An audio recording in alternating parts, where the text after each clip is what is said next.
Shri Swami Samarth. Like करा, share करा, subscribe करा, चॅनलला जास्तीत जास्त रिस्पॉन्स द्या, बेल आयकॉन दाबा, जेणेकरून माझे येणारे पुढचे व्हिडिओ तुम्हाला सतत मिळत राहतील. वाचूया 365 श्री स्वामी समर्थ.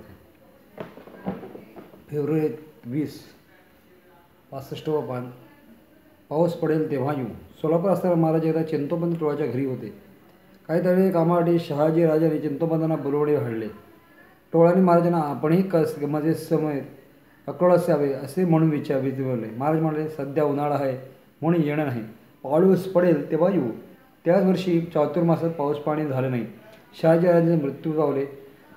सगळा उन्हाळाच झाला. नवरात्रात महाराज अक्रोळकोटी गेले. त्यानंतर पाऊस पाणी झाले. मालोजी राजा गदिवर आले होते. गुरुला अमृत 20 बखर 25. अक्रोळचे स्थानिक शहाजीराजे होते.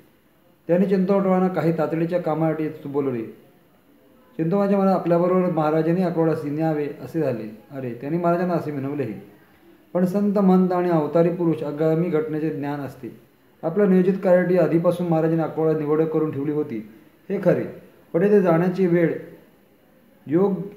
योग्य वेळ अद्याप तरी आली नव्हती. हिमालयापासून कल्याणापर्यंत अनेकदा भ्रमण करीत हिंडले होते. मंगळवेढ्यात ते 12 वर्ष होते. मोहोळ पंढरपूर येथेही काही काळ होते. आता सोलापूर होतं. इतक्या जवळ असूनही ते अक्रोळास का जात नव्हते याचे कारण वेळ आलीही नव्हती हेच खरे. अक्रोळास पाऊस पाणी होणार नाही, दुष्काळ परिस्थिती ओढवेल, शहाजीराजा अंत होईल हे जाणले होते.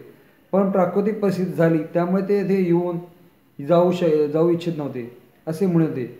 महाराज म्हणजे परमात्मा, त्यांनी प्राकृतिक परिस्थिती पालटणे अशक्य मुळीच नव्हते. असे केले असते तर लोकांना परमात्मा शक्तीचे महत्त्व कळले नसते.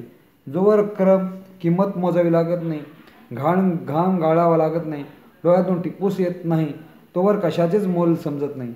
म्हणून ही परिस्थिती निर्माण झाली.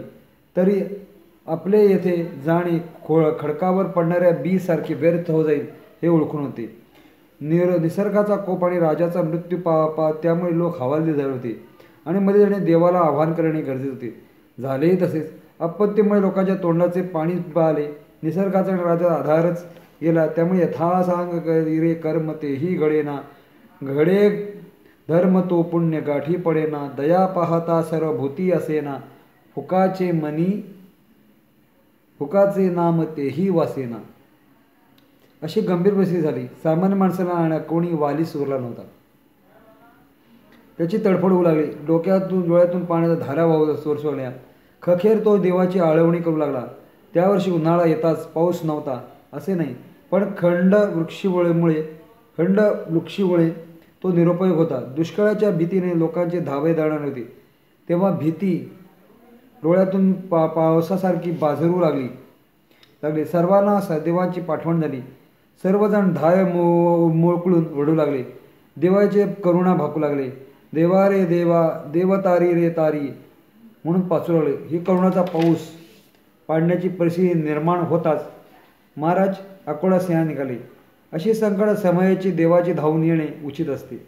महाराज तेच वेळ साधली. यावर्षी नवरात्र ललिता पंचमीला महाराज अक्रोळास आले.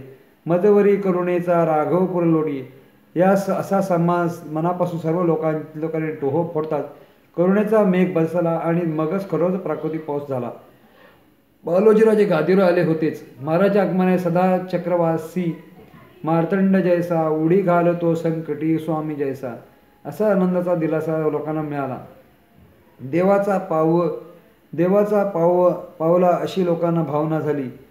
यात काही नवल नव्हते.